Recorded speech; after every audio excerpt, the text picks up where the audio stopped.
Well, Derek Wareheim is our special teams coordinator. Yeah, I thought we announced that, maybe not.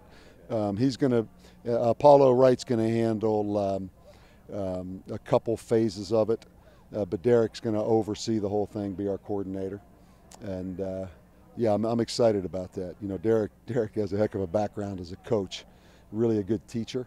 I think it's been just a seamless transition for us. He's a little different style than Coleman, probably, a little more of an offensive line style of coach, which means he's really, really a good teacher, really smart, really cerebral, and I think we can build on the foundation we have on special teams. Yeah.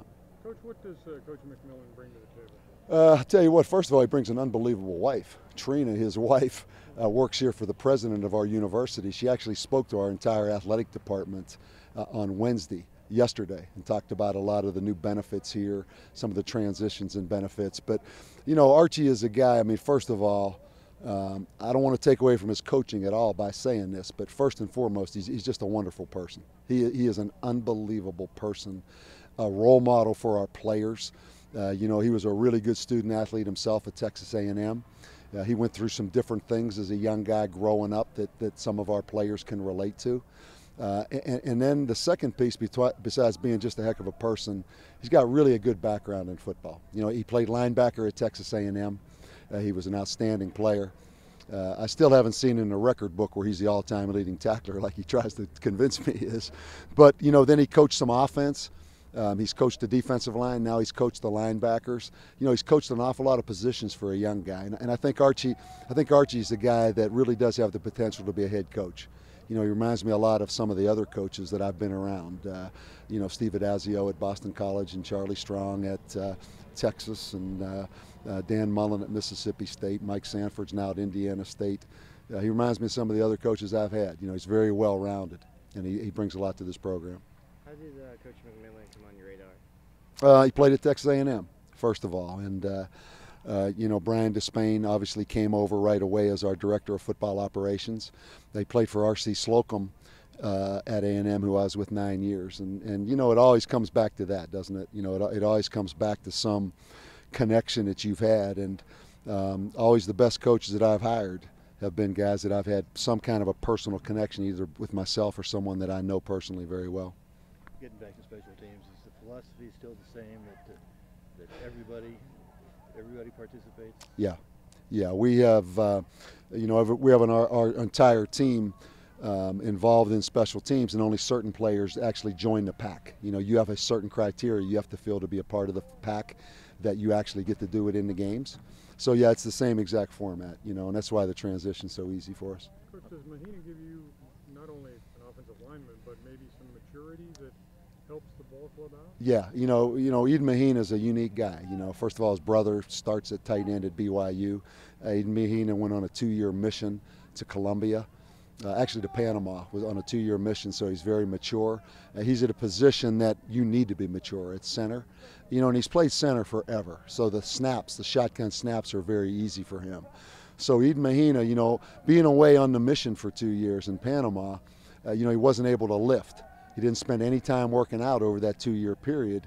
Then he came back to junior college last year and played 1 year. So it's still a process of getting his body really in top-notch shape. But he's been really a positive guy for us. He's married, he's mature. He plays the center that we need maturity at. How about Guthrie as a punter? How about Adcock as a kicker, first of all? Did you guys see Adcock make that kick? It's the first time I told him, and it's the first time I've done it where we have a strike system here, that we give strikes for any off-the-field issue, whether it's late for a class more than 10 minutes, whether it's missing the class, whether it's signing in for the class and leaving the class, whether it's missing study hall. We've got a whole thing of how you can accrue strikes.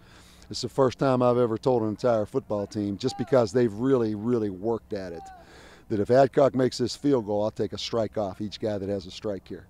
And the penalty system, once you get strikes, gets pretty significant. So some of these guys, Adcock, they're big fans of Adcock right now. Honestly, I didn't think he'd make it deep down, I got to tell you that, but he nailed it.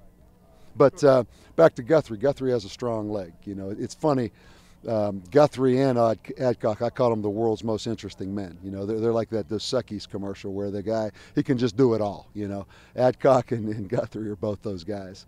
Strong leg, probably the strongest leg on our team, and Ben Scare would be the first one to tell you that. He just, you know, I'm kind of curious how far it'll go, just because he hasn't done it much in competitive situations.